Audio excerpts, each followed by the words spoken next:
Segunda-feira, 19h30, você já sabe, este é o IFEV Talks, o podcast do Instituto de Formação Executiva de Viçosa. Aqui nós falamos de gestão, de comunicação, de inovação e de tudo aquilo que você precisa para, de fato, atingir o próximo nível da sua carreira. E hoje eu estou feliz demais porque eu tenho aqui um convidado que com certeza vai te entregar ouro do ponto de vista de gestão, do ponto de vista de performance pessoal. Ele, há mais de 9 anos, está atuando diretamente no desenvolvimento de líderes, empresários e equipes em diferentes regiões do Brasil. O convidado de hoje construiu sua trajetória trabalhando na gestão de negócios a partir de 4 pilares: estratégia, cultura organizacional, liderança e performance individual. Ao longo desse período, ele já participou da formação, mentoria e treinamento de mais de 5.000 líderes e mais de 300 empresas. Ele é administrador, formado pela Universidade Federal de Viçosa, a mesma escola que eu estudei. Aqui a gente já compartilha essa alma mater. Começou a trajetória profissional ainda muito jovem, passando por experiências em negócios familiares, academias, escolas e empresas de diferentes segmentos. Empreendeu cedo, fundou sua própria consultoria em 2013 e posteriormente assumiu posições de liderança em operações e gestões de equipe. Sua atuação hoje está concentrada no desenvolvimento de empresas e lideranças, especialmente na organização de negócios, crescimento de equipes e aumento de produtividade. Isso a gente gosta muito. Um aspecto interessante da sua trajetória é que a liderança ela apareceu antes mesmo da vida profissional. Desde a adolescência já ocupava posições de coordenação em equipes esportivas e grupos, algo que acabou moldando a sua forma de conduzir pessoas e ambientes. Recentemente, ele assumiu também a função de CEO e diretor executivo do Colégio Equipe em Visconde de Rio Branco, com a missão de conduzir o crescimento e o desenvolvimento da instituição. Hoje, no IFEV Talks, nós temos o prazer de receber Paulo Schecker. Olá, Paulo. Olá, Wilton. Fico muito feliz pelo convite. Há um tempo já que nos conhecemos, não tanto tempo assim, mas desde o convite fiquei muito feliz de poder fazer parte, contribuir com vocês e levar um pouco de conhecimento, de experiência, bagagem e transformação para aqueles que estão nos assistindo agora. Pois é, e antes da gente começar, eu estava tentando convencer o Paulo a dar aula no IFEV. Sei que a agenda dele é corrida demais, mas vai ser um prazer tê-lo como professor das disciplinas de planejamento estratégico, planejamento tático, operacional, estratégia de negócio. Em breve, novidades por aí. Sim. Paulo, eu quero começar com um grande mito, mas que você traz na sua apresentação. É o mito de que o líder, ele nasce. Sim. E você coloca que desde muito cedo você já ocupava posições de liderança como se isso fosse algo nato para você. E eu realmente acredito que existe algo nato. Existem pessoas que, por conta de uma conformação familiar específica, já começa a vida com essa trajetória. E eu sei que você vem de uma família de políticos, comerciantes, empresários, e isso provavelmente moldou quem você é. Mas a pergunta é: líder nasce líder ou não? Eu acredito que o ambiente e as pessoas com quem você vive, elas vão moldando o seu comportamento. Nós, seres humanos, nós somos seres de hábitos, nossos hábitos são formados pelos nossos comportamentos vêm através da nossa rotina. E a nossa rotina ela é moldada pelas pessoas que nos educam, pelos ambientes os ambientes que nós estamos inseridos. Então, igual você falou, eu vi o meu pai a vida inteira gerenciando uma empresa.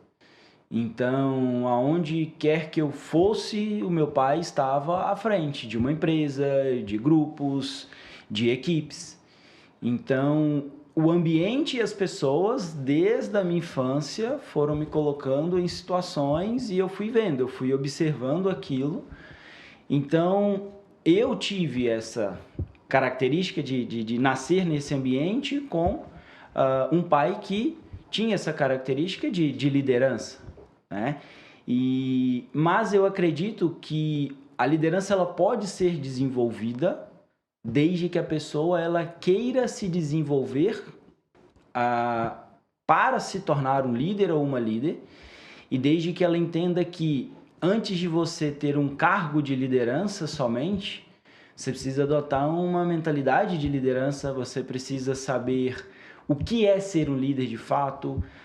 Muitas vezes eu vejo que as pessoas aceitam o cargo de liderança, no Brasil principalmente, por quê?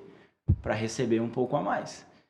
Eu só vou crescer financeiramente na empresa se eu receber um salário, porque ali eu recebo um aumento salarial. Mas ela não se prepara para os desafios da liderança. Algumas pessoas, quando são promovidas, que elas já têm essa característica natural de líder, ela consegue se adequar rapidamente. Aquela que não se preparou, que desde cedo ela não teve esse ambiente, essas pessoas a moldando para se tornar um líder ou uma líder, ela vai ter mais dificuldade. Então, você quer se tornar um líder mesmo não tendo características naturais? É possível. Entendendo várias características, eu acho que a gente vai falar sobre elas aqui, mas eu não acredito que a liderança ela é somente uma habilidade inata. Você pode sim desenvolver naturalmente durante a vida, como você pode desenvolvê-la com o passar dos anos, as experiências e por aí vai. A gente concorda 100%, e isso funciona também para a parte de comunicação e oratória, que é minha área de especialidade. Sim. As pessoas me perguntam, Wilton, você nasceu se comunicando bem? E o ideal, do ponto de vista comercial, é que eu falasse, não, de forma nenhuma, eu era antissocial, me comunicava muito mal, isso é desenvolvível e etc. Mas eu não posso mentir. Sim. Então eu sempre me comuniquei muito bem. Eu, criança, participava de programa de rádio, eu era apresentador de programa de rádio com 8 anos de idade, na Rádio Nova Vida FM em Brumado, na Bahia. Sim.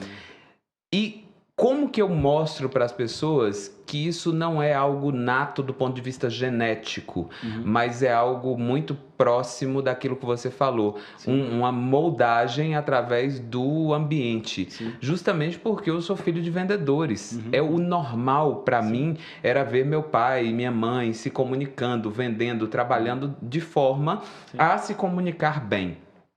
E quando a gente pensa na parte de treinamento, a gente entende que a pessoa que não se comunica bem naturalmente, que não tem, digamos assim, um talento, ela acaba se desenvolvendo mais do que quem tem o talento natural. Eu começo a dar o treinamento. Na turma eu tenho lá a pessoa que já tem o talento e quer só aperfeiçoar. E tem o tímido, aquele que tem muito mais dificuldade. Eu percebo que esse tímido se esforça absurdamente mais do que o outro. Como ele se esforça mais, obviamente ele tem melhores resultados. Então, independente se é para liderança, se é para comunicação, quando a pessoa decide mesmo, ela fala, eu quero, eu vou construir essa competência, ela consegue com resultados muito plausíveis. Concordo com você. Eu, dentro dos meus treinamentos e programas de mentoria, eu gosto de falar sobre a zona de talento. E ela veio para mim porque eu sempre fui, né, um profissional que reclamava um pouco dos meus líderes, dos meus chefes, das empresas que eu trabalhava.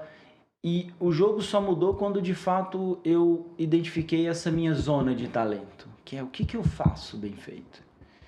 E por onde eu passei, igual você falou na abertura, desde os meus 12, 13 anos de idade, sempre fui uma criança que gostava muito de praticar esporte, então eu já era capitão dos times da minha escola, já era o líder, já era a pessoa que colocava as pessoas para frente. Eu era técnico do time feminino da minha sala. Então eu juntava as meninas, treinava, colocava para jogar, técnica nenhuma, motivação, influência, grito na beira da quadra, não era o que não faltava.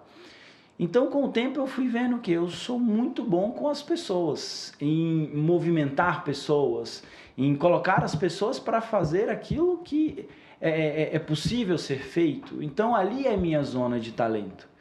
Então, por onde eu passei, pelas empresas que eu passei, eu sempre tive esses vínculos fortes com as pessoas. Então, essa é a minha zona de talento. Não quer dizer que por ser a minha zona de talento, que ela se torna uma zona de poder. que é uma segunda zona que eu trabalho. O que é a zona de poder? É a hora que eu utilizo o meu talento para gerar resultado. E aí vem o quê? Os ambientes certos, com as pessoas certas. Porque só o talento, ele não vai vencer o jogo. Tem frases famosas que a gente vê aí na internet. Então, o talento certo, no ambiente certo, com as pessoas certas, faz você performar. Faz você ter resultado. Então, a terceira zona que eu gosto de falar é a zona de performance. Só que na zona de performance a gente trabalha o quê? Os seus fatores limitantes. Então, a gente sabe que o ser humano, a gente tem essas características, pontos fortes, pontos fracos, tem os seus sabotadores mentais, igual você mesmo falou na oratória, o tímido, na grande maioria das vezes ele está se sabotando. Ele tem as travas, ele tem as dificuldades, sim. Mas na grande maioria das vezes, o que mais sabota o ser humano são suas próprias forças. Uma pessoa que muito se comunica tem dificuldade em ouvir. Mas você não sabe ouvir. Não, porque o forte dela é se comunicar. Então, eu sou uma pessoa que durante muito tempo ajudei muitas pessoas. Então, eu tenho essa generosidade, essa vontade de ajudar. E por onde eu passei, eu tinha essa característica. Mas para que eu pudesse performar, eu precisei aprender a falar não. Porque a minha criptonita era falar, era ajudar, era contribuir. Então, só que eu colocava a necessidade dos outros à frente das minhas. Para performar, para usar o meu talento, eu precisei aprender a falar alguns não. Cara, você falou um negócio maravilhoso, inclusive me lembrou duas coisas. Me lembrou o livro Mais Esperto que o Diabo, do Napoleão Hill, e... Oi? Eu vou te... Cara, você falou um negócio que me lembrou muito duas coisas. Primeiro, o livro Mais Esperto que o Diabo, do Napoleão Hill, e depois a homilia de um padre num casamento que eu fui.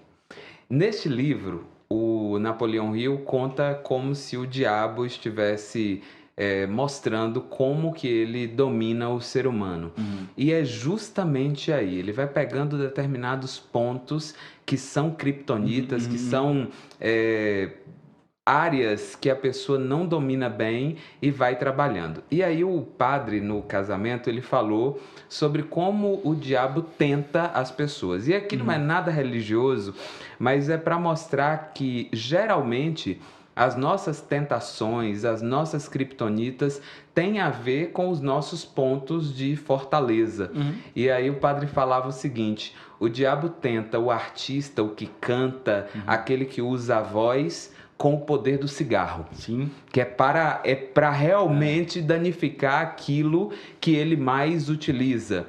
O diabo tenta o médico, aquela pessoa que trabalha com a cura, que tem o dom da cura, de curar as pessoas, com a pornografia, que é para ele se sentir cada vez mais sujo e não conseguir colocar o seu talento para frente. E é bem isso que você falou. Normalmente, as nossas forças têm uma fraqueza equivalente e essa fraqueza caminha lado a lado. Eu me lembro que um dia um CFO de uma empresa me ligou dizendo assim: olha, eu estou com alguns problemas com o CEO. O CEO tem este comportamento e eu preciso que você me ajude a tirar.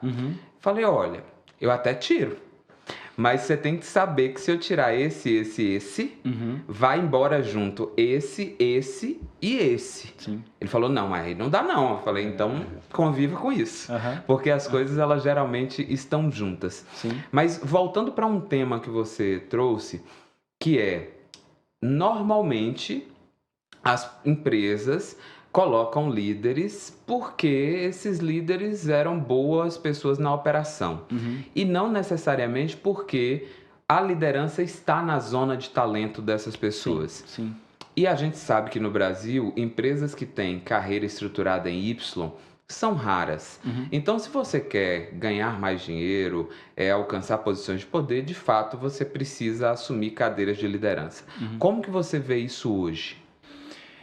Isso é muito comum, né? E é uma questão que, se a gente conseguisse levar isso cada vez mais para as empresas, isso traria muito resultado por causa disso. Então, Vamos pegar uma pessoa que ela é muito boa tecnicamente, tá? Ou é um operador, ou é um vendedor, ou é um analista financeiro.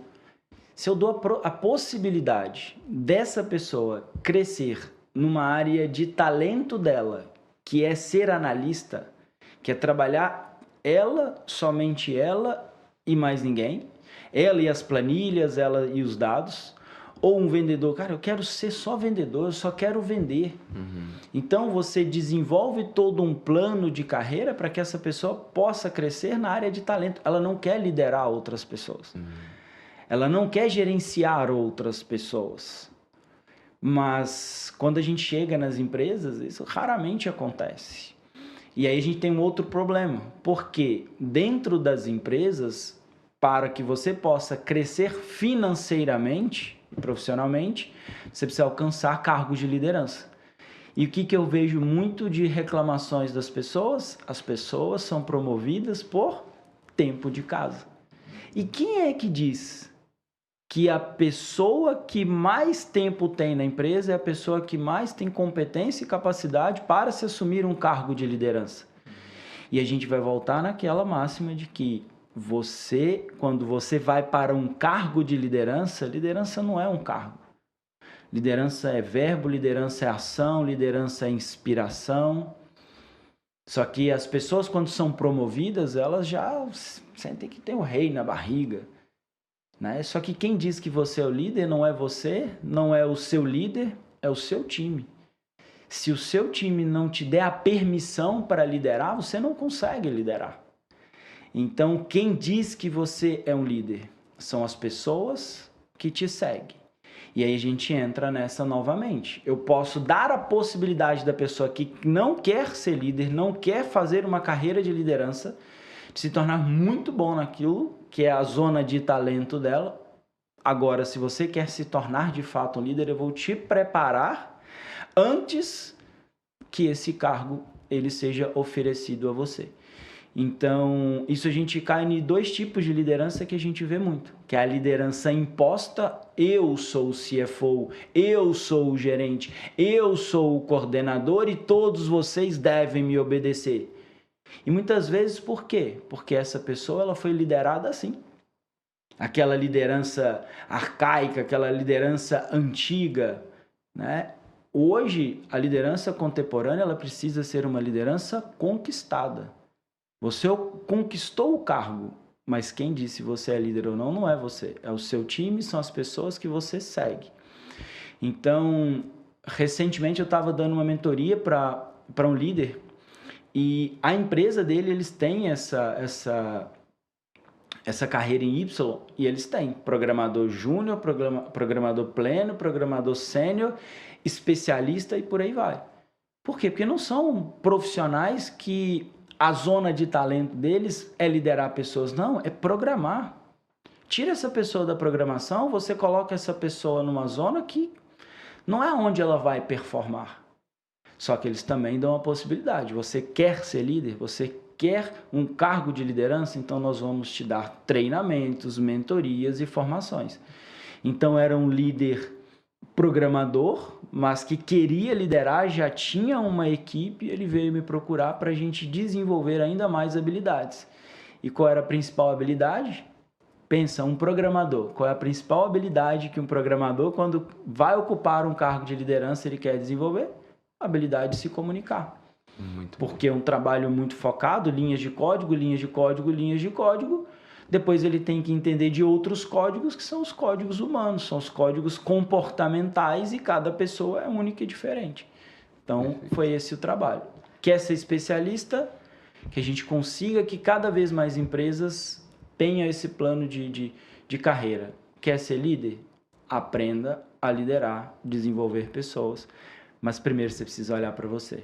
Perfeitamente. Olha, nós temos aqui o quê? Uns 20 e poucos minutos de podcast. E nesses 20 e poucos minutos já foi coisa demais. Então, vou organizar a casa. Primeiro ponto. Liderança, como comunicação e diversas outras soft skills, sim, tem uma influência do talento, mas esse talento ele está muito mais focado no ambiente com o qual você conviveu do que em uma característica genética. Não é algo que estava dentro de você, é algo que o teu ambiente te proporcionou. Se você não teve esse ambiente, você pode desenvolver a competência desde que você queira. Então, a palavra liderança, o cargo liderança, a posição de liderança é para todos, desde que queiram desenvolver isso. É por aí, né, Paulo? Sim. Então, beleza, já temos esses dois pontos. Um terceiro ponto. O desenvolvimento passa por você estudar. E dentro do estudar, nós temos várias opções e uma delas é o MBA do IFEV, o MBA em Gestão, Comunicação e Inovação. Por que Gestão, Comunicação e Inovação? Justamente porque são os 3 pilares fundamentais para qualquer líder de sucesso. Você precisa saber gerir um financeiro, saber gerir pessoas, entender as técnicas de gestão, de estratégia, muitas delas nós vamos falar aqui no podcast hoje, mas você também precisa saber se comunicar, você precisa saber vender o seu peixe e precisa saber inovar. Inovar é entregar um produto novo ou significativamente melhorado para o mercado. E com isso, o IFEV, o Instituto de Formação Executiva de Viçosa, pode te ajudar. Na tela está aparecendo um QR Code em algum lugar, acessa o QR Code que você vai ganhar um diagnóstico de carreira com a Clara. A Clara é maravilhosa, vai avaliar como que está a sua carreira, se você está na posição que deveria estar, quais são suas potencialidades, quais são suas oportunidades de melhoria e te indicar o melhor caminho para que você então alcance a posição que você deseja. Além disso, nós falamos de uma outra coisa e aí foi um puxão de orelha para as empresas. Muito cuidado na hora de promover. É importante que você promova pessoas pensando na zona de talento dessa pessoa. E essa zona de talento, depois, caso a pessoa se desenvolva, pode se transformar numa zona de poder. Isso. E falando disso, Paulo, nós já estamos falando do teu método, de um dos pilares do teu método, que é liderança. Sim. Mas eu vou deixar para falar desse pilar um pouco mais à frente e começar a falar do pilar gestão estratégica. Sim. A palavra estratégia, ultimamente, ela tem me incomodado profundamente. É igual empatia. Virou, assim, osso na boca de cachorro. Todo mundo tem falado de estratégia de forma muito leviana. E quando você chega na empresa, uma das primeiras coisas que você avalia, acredito eu, é justamente o planejamento estratégico, que muitas vezes é inexistente. Sim, Me conta um pouco mais sobre isso e sobre esse pilar do teu trabalho. Sim. Quando a gente fala em gestão estratégica, geralmente ela é traduzida através de um planejamento estratégico. E igual você bem disse, quando você chega numa empresa, deixa eu avaliar o seu planejamento estratégico, grande parte das empresas não tem esse planejamento estratégico. Algumas, quando tem um planejamento estratégico que está antes a gente falava que ficava engavetado, hoje está em alguma pasta, em algum arquivo que ninguém sabe mais aonde está e para achar é uma dificuldade muito grande. Então, o planejamento estratégico, assim como um manual de cultura, que depois é um outro pilar do meu método, ele vem para nortear as suas decisões. Então, nem todas as oportunidades que você tem como empresário, que você tem como gestor, elas são para você, para a sua empresa e para aquele momento. Então, aquela oportunidade que acaba de surgir, como que ela se encaixa dentro do seu plano? Porque um planejamento estratégico, uma própria decisão estratégica, sem um plano, fala, nossa, mas essa oportunidade... Quantas empresas... Eu lembro, eu estou aqui em Viçosa, quando restaurante japonês tinha só um, tá? Não sei se pode citar nomes, mas... Claro que pode. Se eu não me engano, era o Hangiri e o Temaki, eram dos mesmos donos, né? O Hangiri perto ali na Rua do Pau Brasil, e o Temaki, eu acho que era lá perto nas da 4 UFV. Pilastras. Isso. E só tinha ele. E aí, muitos empresários e empreendedores falaram, o quê? Comida japonesa? E a margem é muito alta, os ganhos são muito altos. E aí vai surgindo um restaurante japonês aqui, outro ali, aqui. O que acontece? Né? A pessoa, ela vê... E eu falo que eram restaurantes que não tinham comida japonesa, falando, agora nós vamos oferecer. E aí, na hora que você vai ver, aquilo foi uma oportunidade que não se encaixa muito bem em outros restaurantes. Por quê? Porque não faz parte do seu plano, não faz parte do seu posicionamento de mercado. Eu tenho um cliente hoje e assim, e para mim é um case sensacional, que é a Casa de Fazenda, por exemplo, que tem restaurante aqui em Viçosa e Teixeiras. E nós fomos fazer o manual de cultura deles, mas antes de mais nada, nós definimos a visão estratégica e a missão. E eles têm na essência o quê? A comida mineira de verdade, a comida mineira raiz. E por que é um caso real disso que a gente está falando? Eles falaram, vamos colocar churrasco dentro do nosso restaurante e tudo mais. Lá em Teixeiras, que é essa comida mineira de verdade, a casa de fazenda de verdade, vamos dizer, não teve a mesma adesão. Por quê? Porque o churrasco, mas que o brasileiro ama o churrasco, não é uma comida mineira raiz. Ou seja, é uma decisão estratégica baseada num plano estratégico alinhado à visão que o empresário tem para o negócio. É posicionamento. Então, muitas vezes, quando a gente entra numa empresa para falar de estratégia, de decisão estratégica, eu pergunto, qual é o plano? Para onde nós estamos indo? É igual um navio, né? A estratégia é para onde nós estamos indo. Porque às vezes vai passar um cavalo branco, lindo, maravilhoso, você quer montar no cavalo, ele vai te levar para um lugar que não é aquele que você quer. Ah, mas o meu concorrente está montando no cavalo. Deixa o concorrente em paz, deixa ele montar. Talvez para ele faça sentido. Para ele faça sentido. Então, muitos empresários tomam decisões muito mais no que o concorrente está fazendo, no que o mercado está fazendo, e muito pouco relacionado a um plano, a um posicionamento, a uma visão estratégica. De novo, assim como os líderes têm a sua zona de talento, as empresas também têm a sua zona de talento. E quando a decisão da empresa é baseada no que o concorrente faz, quando a decisão da empresa é baseada no que o mercado está fazendo, ela sempre está atrás. Sim. Porque ela precisa ver o concorrente primeiro para que ela tome uma decisão. Então o concorrente já saiu na frente. Me lembra muito a frase do Sêneca: não existe vento favorável para quem não sabe para onde rumar. E realmente, se você não tiver uma direção clara, dificilmente você consegue chegar no lugar. Sim, e eu gosto da frase de Alice no País das Maravilhas: para quem não sabe para onde vai, qualquer caminho serve. E aí quando a gente chega numa empresa, eu falo, para onde nós estamos indo? É isso mesmo. Ah, para onde nós estamos indo? Então, se você não sabe para onde vai, qualquer oportunidade serve, qualquer direção serve. Então, como você disse, em 17 de março desse ano eu assumi como CEO do Colégio Equipe, lá de Visconde do Rio Branco. E uma primeira coisa que eu consegui ver é qual é a zona de talento do nosso negócio. São as pessoas e principalmente o nosso ensino. Então eu posso olhar para outros concorrentes da cidade e cidades vizinhas e eu sei que a gente perde em muitas coisas. Eu não vou falar que nós temos o melhor isso, o melhor aquilo, mas eu tenho a certeza e a convicção de que nós temos um dos melhores ensinos, a gente tem um dos melhores corpos docentes, principalmente quando a gente pega ali os anos iniciais, educação infantil, ensino fundamental 1 e 2. Então essa é a zona de talento do meu negócio. Então a minha estratégia, o meu posicionamento, ela vai bater em cima disso. Igual você falou, eu não quero saber, mas claro que eu fico de olho no concorrente.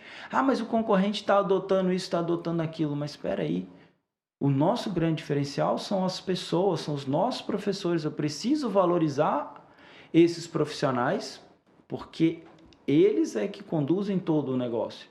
Então, e uma coisa também, Wilton, que mudou muito, graças a Deus, é que cada vez mais as pessoas estão se tornando parte relevante na estratégia dos negócios. Sim. Você pega ali um período de pós-revolução, né? Um período de revolução industrial, pós-guerra. O grande diferencial era o quê? Eram as máquinas. Quem produzia mais rápido, com a maior qualidade. E aí isso foi passando e a gente vê cada vez mais as pessoas como diferenciais competitivos. Hoje tem a IA, tem. Mas a IA ela responde muitas vezes a um prompt, a um comando de um ser humano que sabe dar um comando e sabe conversar com uma IA.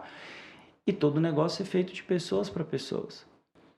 Mas qualquer tipo de pessoa? Depende. Depende qual é o modelo estratégico do seu negócio. Depende do qual é o seu modelo de negócio. Então, só que hoje é isso que você falou. Muita gente, não, é estratégia. E a gente pode simplificar. Me fala, qual é o seu plano? O que não pode faltar num plano, Paulo? A visão do dono. Porque eu já cansei de chegar em empresas que todo o plano ele foi construído pelos líderes de nível médio, por pessoas que são extremamente relevantes para o negócio, mas se não tiver a visão do dono, o dono vai engavetar todo aquele plano que foi feito. Já fiz alguns trabalhos em algumas empresas que nós fizemos um manual de cultura. Então, nós fomos para criar toda a cultura da empresa, o manual de cultura da empresa. E tudo lindo, maravilhoso, todo mundo adorou. E é isso, vamos viver isso na prática. No dia seguinte, os donos eles continuaram tendo os comportamentos antigos que iam contra aquele documento que foi criado. Então, enquanto o dono ele não compra o plano estratégico e ele fala, é isso que eu quero para o meu negócio, junto com o seu time de lideranças e tudo mais, a mesma coisa para a cultura. Quais são os comportamentos coletivos que eu quero ver na minha equipe? Mas não pode ser só algo bonitinho para mostrar para as pessoas. Se você quer ter uma cultura de fato no seu negócio, uma gestão estratégica de fato no seu negócio, precisa começar em você, como dono, como CEO e por aí vai. Então, não pode faltar a visão do dono. Eu tenho alguns exemplos de planos mal sucedidos. E alguns deles seguiram bons métodos, foram desenvolvidos como tem que ser, seguindo as estratégias que devem ser seguidas, etc. Mas justamente não tinham a visão do dono. E aí é certeza, esse plano não servirá para absolutamente nada. Foi um monte de gente perdendo tempo, gastando energia em algo que não vai funcionar. E o segundo são planos que até têm uma participação do dono, mas ele não seguiu absolutamente metodologia nenhuma. Ele foi sendo feito de acordo à cabeça daquelas pessoas e não tem as ferramentas que precisam ter para que o plano seja de fato implementado. Hoje, qual metodologia que você utiliza para a construção de planejamento estratégico? O que você faz? Eu ainda utilizo muito um método antigo de planejamento estratégico, que é utilizando o BSC, o Balance Scorecard. Eu uso também. Para mim é o melhor. A gente sabe que tem muitas empresas hoje partindo para o modelo de OKR. É um modelo que eu vejo que ele precisa ser muito bem estudado, ele não é para todos os tipos de empresa, não é para todos os tipos de negócio, tá? Já o BSC eu vejo que ele consegue ser implementado em qualquer tipo de negócio, inclusive em negócios de uma única pessoa, tá? Então, é o modelo que eu mais gosto de utilizar. Então, a gente vem ali com a parte de, principalmente, visão e missão. Valores entram no planejamento estratégico? Sim, mas eu prefiro usar valores na hora de criar um manual de cultura. Então, a gente vem com visão, missão e depois a gente faz uma análise SWOT. Vocês vão ver que é tudo termos, são termos que a gente vê no dia a dia, mas é o básico bem feito. O planejamento estratégico não precisa ser um bicho de 7 cabeças, não. É o básico bem feito, define visão para onde você vai, define a missão, que é como nós vivemos o dia a dia desse negócio, faz uma análise SWOT, identifica qual é a sua zona de talento, quais são seus pontos fortes, pontos fracos, oportunidades e ameaças, aí a gente parte para o Balance Scorecard, que a gente avalia as perspectivas. Perspectiva financeira, o que eu quero financeiramente para o meu negócio, perspectiva de clientes e mercado, o que eu quero em relação a clientes, mercados e etc. Perspectiva de processos internos e infraestrutura, eu gosto de usar também esse termo, né, de infraestrutura. E o último, mas não menos importante, e muito pelo contrário, que é o de pessoas e aprendizado. E eu falo o seguinte, você constrói um planejamento estratégico... De baixo para cima. Não, na verdade, você constrói de financeiro, mercado, processo e pessoas, mas a aplicação é de baixo para cima. Você começa desenvolvendo pessoas, porque bons profissionais, boas pessoas desenvolvem bons processos, Imagina você tendo as pessoas certas, os lugares certos, fazendo as coisas certas, ou seja, seguindo os processos de forma adequada, o que você tem? Cliente satisfeito. Cliente satisfeito gera resultado financeiro. Tudo isso alinhado faz você caminhar em direção à visão do seu negócio. Então, a gente constrói o que eu quero financeiramente, o que eu quero para cliente, o que eu quero de processo, de pessoas. Mas o dia a dia começa pessoas, processos, clientes, financeiro. A gente trabalha com o mesmo método, eu adoro BSC, mas eu faço um pouquinho diferente de você. E tá tudo certo. Eu faço o contrário. Eu justamente começo a perspectiva, eu não chamo de pessoas, chamo de aprendizagem e crescimento. E ali eu vou trabalhar o alicerce da empresa. Depois que eu tenho o alicerce, eu vou trabalhar os processos internos, quais são os processos que eu vou precisar para suportar aquilo que nós queremos oferecer para os clientes. E tendo isso tudo certo, o que vai acontecer no meu financeiro? E esse método do BSC, para mim, ele é maravilhoso justamente porque ele gera um mapa. Sim. Um mapa simples, uma única página. Uma única página, eu tenho um mapa que eu posso acompanhar. Exatamente. E mensalmente eu posso revisitar esse mapa e falar, peraí, isso aqui está dentro do plano, isso tem funcionado, sim ou não? Me conta hoje, quando você chega nas empresas, o que você vê, o que você percebe de planejamento estratégico? O que as empresas, pequenas e médias, sobretudo, geralmente já têm? Muitas delas têm o que eu te falei, missão, visão e valores. Que elas fizeram para botar na parede, né? Para botar bonitinho, né? E quem fez foi uma agência de marketing que precisava colocar num site, tá? Muitas delas têm, mas eu vejo, Wilton, que assim, pequenas e médias empresas, o dono, ele tem um plano. E está na cabeça dele. Só que está na cabeça dele. E a gente sabe que quando o plano que você tem, ele está único e exclusivamente na sua cabeça, você se perde e deixa as pessoas também perdidas. Então, eu falo que o que transformou os meus negócios e a minha forma de enxergar negócio foi quando eu comecei a ter mais clareza sobre mim, sobre o que eu queria. Então, o que eu busco trabalhar com o empresário é trazer para ele mais clareza para que ele consiga tomar melhores decisões. Então, o que eu preciso fazer muitas vezes é tirar da mente dele, tirar da cabeça dele os planos, os sonhos, as metas, os desejos, transformar aquilo num plano de iniciativas e ações estratégicas. Aquilo vira prioridade, se vira prioridade, precisa ser executado. Então, pequenas e médias, micro e pequenas empresas, muitas vezes têm um planejamento estratégico, só que está na mente do empresário. E a gente precisa profissionalizar cada vez mais essa gestão. A gente precisa que esse plano, que ele se transforme de fato num mapa estratégico, porque às vezes o empresário ele até quer comunicar esse plano para a equipe, mas ele não sabe como.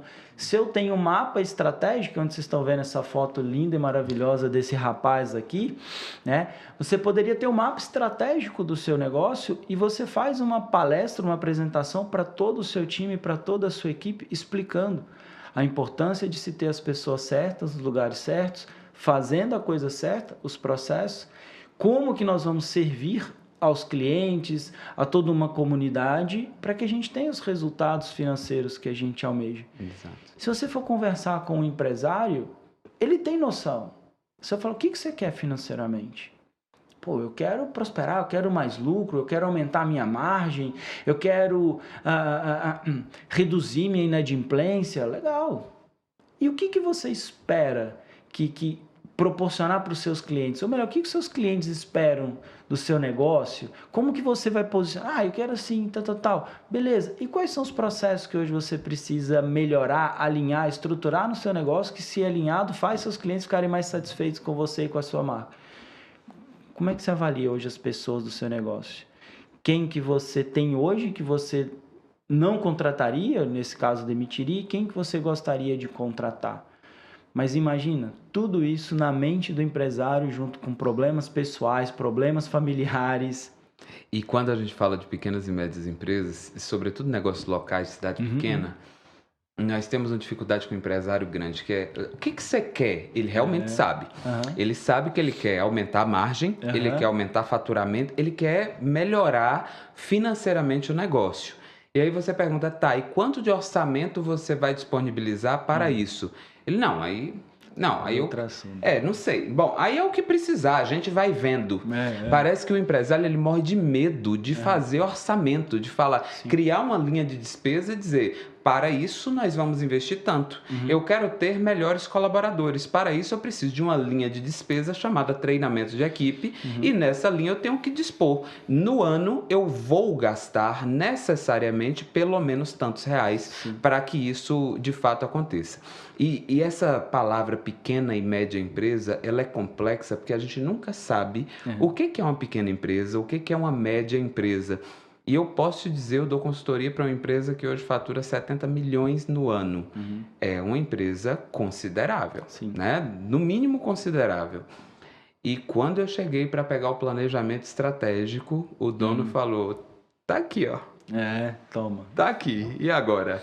Então precisava-se ainda criar o planejamento estratégico, criar planejamento tático, depois transformar isso nos planos operacionais, que é o plano de ação do dia a dia. O que você de fato vai fazer para alcançar essa visão? Mas, cara, eu já quero seguir para o segundo pilar do teu método, que é cultura. E recentemente não, anteontem, aconteceu um negócio ótimo. Uma colaboradora minha hoje me perguntou o que eu achei. Um amigo publicou alguns stories a respeito do que era necessário para trabalhar na empresa dele. E ele colocou alguns pontos específicos e um deles era que a pessoa precisava ser destra. Necessariamente destra. E ele deixou claro que isso não tinha absolutamente nada a ver com a mão que a pessoa escrevia. Ele estava falando que nitidamente a pessoa precisava ter uma visão política de direita. E essa minha amiga me perguntou, essa minha colaboradora me perguntou o que eu achava disso. E se nós estivéssemos falando de uma grande empresa com capital aberto em bolsa, realmente seria um problema, porque essas empresas elas precisam prestar conta, digamos assim, para os investidores. E quando a gente está falando de grandes corporações, elas precisam assumir uma postura de inclusão, etc, etc. Mas na pequena empresa, eu acredito que está muito correto. Se o dono acredita, é de direita e acredita que os colaboradores precisam ser de direita, assim eles precisam ser. E o oposto é a mesma coisa. É de esquerda? Então traga pessoas de esquerda para a sua empresa. Torne a empresa aquilo que você acredita. Se é por essa linha ou não. Eu acredito também nisso. Porque cultura é comportamento coletivo. Então, se é comportamento coletivo, pensamentos geram sentimentos, sentimentos geram comportamentos, comportamentos geram resultados. Então, os comportamentos que eu tenho, eles advêm das crenças que eu tenho, dos meus pensamentos e por aí vai. Então, se eu, como dono de um negócio, eu tenho um pensamento mais à direita ou mais à esquerda, os meus comportamentos, as minhas ações do dia a dia tendem também a seguir. Então, se a gente está falando de um comportamento coletivo, a chance de que a minha tolerância em relação a alguém que tem um comportamento similar ao meu seja maior. E no final do dia, o que mais vai ter é, se eu tenho pessoas com comportamentos completamente diferentes daquilo que eu acredito, o que vai ter no final do dia é conflito, é insatisfação e por aí vai. E uma das poucas coisas, Wilton, que eu falo que se tem numa empresa e que é criada pelo dono é a cultura. Então eu até brinco que cultura organizacional ela precisa vir como uma cascata de chocolate, essas lindas, maravilhosas. O chocolate que está em cima é o chocolate que está lá embaixo. Então não adianta você pegar o seu time, vamos criar uma cultura organizacional com base no que o time quer, o que as pessoas querem, porque dependendo do nível de maturidade dessas pessoas, no final do dia o que mais se tem é o quê? É diversão, é distração, é festa, é happy hour, mas no fim da DRE, que é lá lucro líquido, não se tem nada. Então, se eu não tenho lucro líquido, eu não consigo pagar todas essas diversões e alegrias e por aí vai. Então, a cultura é uma das poucas coisas dentro de um negócio que ela precisa vir do líder. Por quê? Porque o time é reflexo do líder. A sua liderança vai até onde vai o seu exemplo. Então, não adianta você querer uma cultura de alta performance, de resultados, se você, como líder e dono do negócio, não tem isso. Se você não é um líder que tenha performance. Assim como não adianta você criar uma cultura de aprendizado, de crescimento, você quer ver um time que estude, que leia, sendo que você, como dono do negócio, nunca leu um livro, nunca fez um curso. E isso, infelizmente, a gente vê muito aqui na nossa cidade, que é quando tem alguns eventos, principalmente de liderança, de gestão, o que os donos das empresas eles fazem? Mandam os colaboradores. E aí qual é o discurso? Não, porque vai ter um curso na casa do empresário, ou vai ter um curso do Sebrae, eu acho que é muito importante vocês participarem. Ele quer criar uma cultura do desenvolvimento, mas ele não participa, ele não vai. Então é muito lindo, maravilhoso você pregar para os outros aquilo que você não vive, só que dentro de uma empresa, dentro de um negócio, você como dono está sendo observado o tempo inteiro. Então, é igual eu falei, o líder, o time é o reflexo do líder, a sua liderança vai até onde vai o seu exemplo. Então, hoje a gente vê muitas definições de cultura, mas uma das que eu mais gosto é a cultura da sua empresa é o somatório dos comportamentos que você tolera, principalmente dos comportamentos negativos. Então, se você permite atraso, se você permite indiferença, se você permite que o seu colaborador trate mal um cliente e nada aconteça, pega um time de venda. Time de venda que não bate meta, que não segue processo, que não segue um script, você tolera ao final do mês o seu time não vendendo, a sua empresa não batendo meta e você tolera esses comportamentos, essa é a cultura da sua empresa. Não adianta você falar, não, porque eu quero implementar. Não vai dar certo. Então, quais são os comportamentos que hoje você tem tolerado e quais que você não tem tolerado? Porque no final do dia, o que determina a sua cultura é isso. É o somatório de comportamentos coletivos, positivos, negativos, que você tolera ou não tolera. E principalmente quando você não está na empresa. Perfeito. E hoje nós temos muita dificuldade de contratação. A mão de obra ela está diferente, muito diferente. E muitas empresas têm sentido dificuldade de fato trazer pessoas. Sim. E por conta dessa dificuldade, ela acaba aceitando trazer pessoas que não têm o fit cultural. Sim. Não pensa parecido, não tem os mesmos valores, não entende o negócio da mesma forma, e isso vai dar um problema nos próximos meses. Então, no final das contas, a entrevista é o encontro de dois mentirosos, o empresário pinta a empresa como o negócio mais maravilhoso do mundo, o colaborador pinta que ele tem todas as soft skills possível, no final das contas, os dois estão mentindo, quando começam a se relacionar, vai ter aresta, vai ter problema, e depois o problema fica muito maior, porque contratar é caro, demitir é mais caro ainda. Sim. E tolerar justamente um desalinhamento cultural dentro da empresa é algo que vai fazer com que você não consiga alcançar a estratégia. Sim. Eu gosto de falar para os empresários uma coisa. Você pode e vai errar muito na contratação. Muito. Muitas vezes por conta disso, porque tá difícil achar mão de obra, tá difícil achar pessoas que de fato queiram trabalhar e pessoas que tenham um alinhamento e o fit cultural com a sua empresa. Então, você pode contratar empresas de RH, empresa de gestão de pessoas, empresas especialistas de recrutamento e seleção, e eles vão errar? Vão errar. Só que você, como líder, não pode falhar no período de experiência.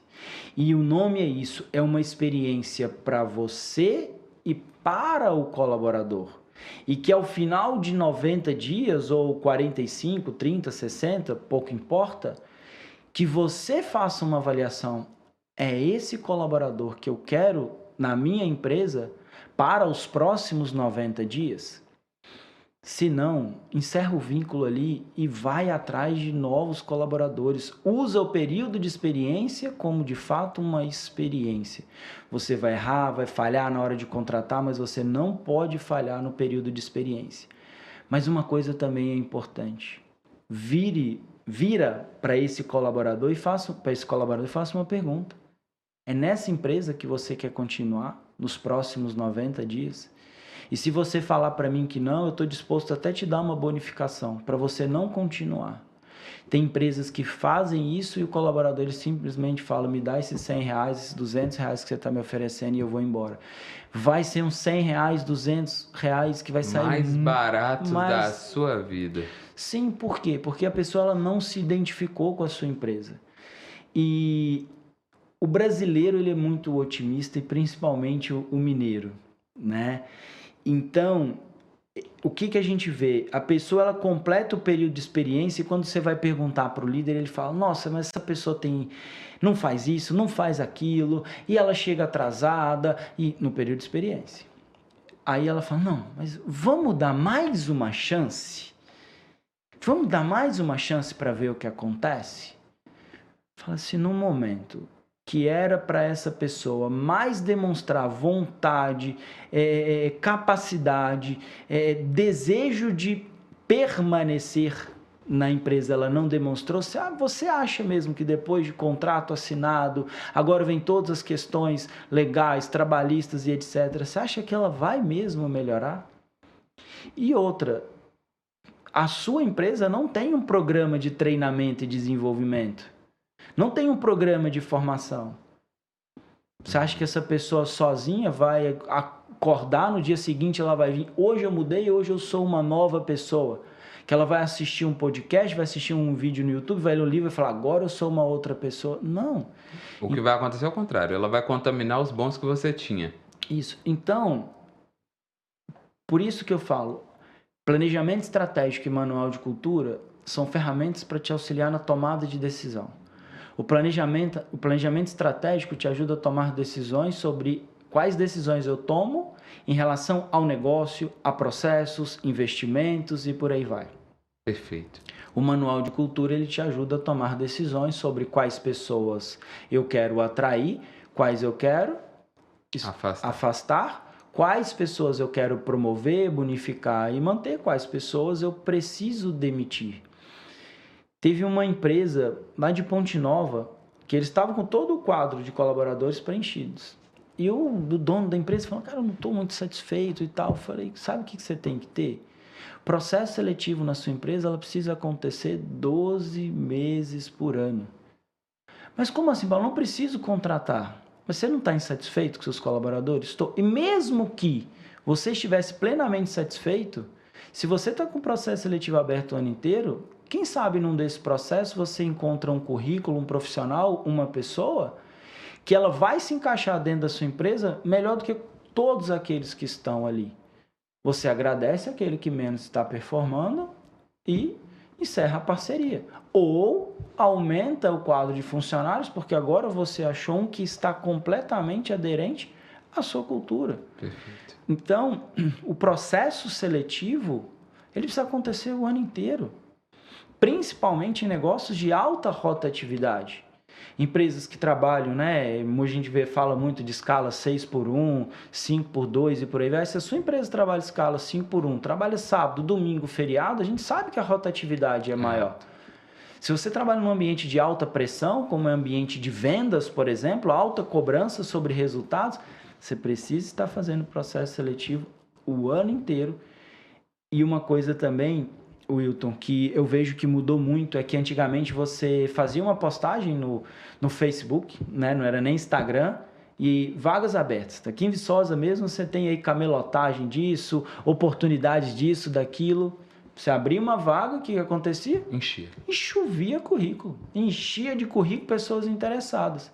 Hoje, dependendo da empresa, você coloca contratos e vagas abertas, aparece ali 10, 15 currículos. Quando aparece. Por quê? Porque na hora que você entra, é vagas abertas e um monte de requisito. Só que o que eu comecei a perceber? empresas que estão conseguindo contratar bons profissionais ou até mesmo atrair bons profissionais da concorrência, eles estão vendendo a empresa. Se é verdade ou não, igual você falou, eu vendo a minha empresa, você vende suas soft skills, mas isso precisa mudar. A gente fala de funil de vendas, só que e funil de contratação? Quem está divulgando a empresa, quem está divulgando a vaga, fala sobre os benefícios, fala sobre a cultura, fala sobre pertencimento. Você não tem depoimento de cliente? Por que você não pega depoimento de colaborador? Você tem medo do que as pessoas vão falar sobre sua cultura, sobre sua gestão, sobre a sua liderança? Então, você quer ter bons profissionais? Tenha um negócio com uma cultura que atraia pessoas que falam, eu quero trabalhar para você, eu quero trabalhar na sua empresa porque eu sinto que eu pertenço a essa sua cultura. E aí tem outra coisa, o empresário também, ele quer um milagre que às vezes não dá, ele quer um vendedor que tenha 10 anos de experiência, carteira A e B, que seja batedor de meta, com todas as soft skills. Qual é o salário? Um mínimo. Salário mínimo e comissão. Isso aí depois a gente vê. Onde você acha que está esse vendedor? Ele está empregado. E ele pode até estar ganhando o mínimo fixo, mas é comissão agressiva. É comissão agressiva. Então, você quer atrair os melhores profissionais pagando o mínimo, salário mínimo, esforço mínimo. É isso que vai acontecer. Não adianta, não espere o contrário. Pagar o salário mínimo, esperar um esforço, uma dedicação. Não vai acontecer. Então, para a gente, só para eu concluir, então quando a gente fala de cultura, de contratação de pessoas, a gente precisa trazer uma outra palavrinha que chama-se pertencimento. E o que é senso de pertencimento? É eu, como colaborador, eu sentir que eu pertenço a esse ambiente e que nesse ambiente eu me sinta bem com o ambiente, com as lideranças e com as pessoas. Porque, é igual eu falo, você precisa ter as pessoas certas, os lugares certos, fazendo a coisa certa. Só que se eu sentir que esse ambiente não é para mim, eu não vou performar. Perfeito, perfeito. Muito bem colocado. Essas questões todas de cultura têm uma importância tão grande e essa palavra cultura surgiu nas corporações, sobretudo nas pequenas e médias, há pouco tempo. Sim. A gente não falava disso, mas ela sempre esteve lá. E o que eu posso dizer é que se você, como empresário, como gestor, não pode ainda contratar um consultor, ainda assim desenvolva o seu material de cultura, o seu manual de cultura. Pega um papel de pão e escreva os 10 comportamentos que você não admite. Sim. E trate isso como regra, leve isso a cabo, vá adiante. Atraso, você não admite atraso? Então não admita atraso de verdade, porque vai fazer a diferença na sua corporação, vai fazer a diferença nas pessoas que você atrai e nas pessoas que você repele. Depois que a gente já falou de gestão estratégica, cultura, nós já falamos muito de liderança, chega o momento de falar de performance individual. Performance individual de quem? Do líder, do dono? Fala para mim. Eu diria que de todas as pessoas que compõem uma empresa, a começar pelo dono. E quando eu falo de performance individual, eu falo de alguns pilares. Então, eu falo do pilar conhecimento. Então, você como líder, empresário, como colaborador, você precisa aumentar o seu repertório e muitas vezes através de conhecimento. E a gente hoje tem o conhecimento de uma forma muito democrática. Eu falo, pesquisa qualquer assunto, vai no YouTube. Tanto que a palavra que a gente mais vê nos mecanismos de busca é como. Como fazer alguma coisa. Então o conhecimento hoje ele está aí, à disposição para todos aqueles que querem. Então, o conhecimento, quanto mais conhecimento eu tenho, eu busco a tendência é que eu tenha mais performance. Claro que conhecimento sozinho não resolve nada sem aplicação. Então, eu busco conhecimento e aplico aquilo que eu estou adquirindo de conhecimento. Então, o primeiro pilar da performance individual é isso, é conhecimento. Então, a gente que trabalha muito com treinamentos, palestras, mentorias, principalmente treinamento e palestra, a gente leva conhecimento. A gente leva informação para que essas pessoas, ao final de uma palestra, um treinamento, elas apliquem aquilo que fez sentido para elas. Aí a gente parte para um segundo pilar, que é o que eu falo que é o pilar da energia. Energia física, mental, espiritual, emocional e por aí vai. Uma pessoa sem energia no trabalho, uma pessoa sem energia de vida, é uma pessoa que, o líder principalmente, você já deve ter passado por isso, você chega numa empresa e você vê lá o líder desanimado, cabisbaixo, o líder que está sempre cansado, sempre estressado. Desabafando com o colaborador. E desabafando. Eu tenho uma ferramenta, e aí se você estiver em casa e quiser fazer a ferramenta, ela é bem simples, você faz um círculo, e nesse círculo você divide ele em 4 quadrantes. Na parte de cima você vai colocar energia alta, na parte de baixo energia baixa. Energia alta, energia baixa. Do lado direito você vai colocar energia positiva, do lado esquerdo energia negativa. E você vai se perguntar, qual é a energia que eu estou sentindo e percebendo em mim agora? É uma energia alta ou é uma energia baixa? É uma energia positiva ou negativa? Porque nós estamos agora num podcast, numa troca, numa conversa, e eu estou numa energia alta positiva, eu estou no meu estado de flow. Toda vez que eu estou falando, transmitindo conhecimento para alguém, energia alta e positiva. Mas se eu começar a ficar ansioso, nervoso, estressado e preocupado, energia alta e negativa. Aí, só que ninguém consegue viver o tempo inteiro em energia alta positiva, que é o que a gente chama de zona de performance. Você não vai conseguir viver em zona de performance o tempo inteiro. Então, quando você vê que você está indo para uma zona de sobrevivência, que é essa energia alta e negativa, ansiedade, tensão, estresse, você está só sobrevivendo, você não está vivendo. É o momento de você fazer o quê? Desacelerar. Energia baixa, positiva. Vai buscar momentos de lazer, momentos de conexão com a família, vai para uma terapia, vai para um bar, vai praticar um esporte. Eu tenho hoje, por exemplo, o tênis, que é um esporte de alta performance. Como lá na hora que eu estou jogando, ele me joga lá em cima, energia alta positiva. Quando eu acabo o jogo, energia baixa positiva. Se eu perder, aí muda um pouquinho a história. Mas a academia, você está na academia, energia alta positiva. Você sai da academia, dá uma respirada, ela faz o que com você? Energia baixa positiva. Só que aí mora um perigo. Porque zona de performance o tempo inteiro, energia alta positiva. Aquilo vai me cansando, o cansaço, o estresse, o nervosismo, a ansiedade te joga na zona de sobrevivência. Se você não buscar descansar, relaxar, ter momentos que você se permita esse momento, essa zona de relaxamento, você entra no que hoje a gente conhece, que é muito falado, a famosa zona de burnout. Cara, eu vou roubar para mim essa metodologia que você utiliza, porque isso é maravilhoso. Você falou da energia alta positiva e nossa zona de talento é muito similar. Então, quando eu termino um treinamento, cara, mas eu tô com a energia tão lá em cima, mas tão lá em cima, eu fico em êxtase. Então eu preciso arrumar um troço para baixar minha energia. Aí é o momento que minha playlist vai para Emicida.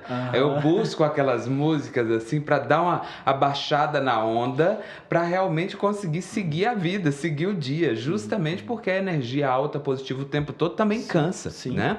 Isso é muito bom, muito bem colocado, e as pessoas precisam cada vez mais se conhecer. Conhecer a si mesmo. Sun Tzu tem uma frase que eu adorava. Você precisa conhecer a si e ao seu oponente. Conhecer a você e conhecer o outro. Se você conhece a si mesmo e ao outro, você vencerá todas as batalhas. E, sem dúvida, essa é uma máxima muito verdadeira. Sim. Hoje, a pessoa que quer contratar o Paulo Schecker, o executivo que quer te contratar como mentor, o que ele precisa fazer? Eu tenho um formulário na bio do meu Instagram, @pauloschecker, e lá a gente tem um formulário de aplicação.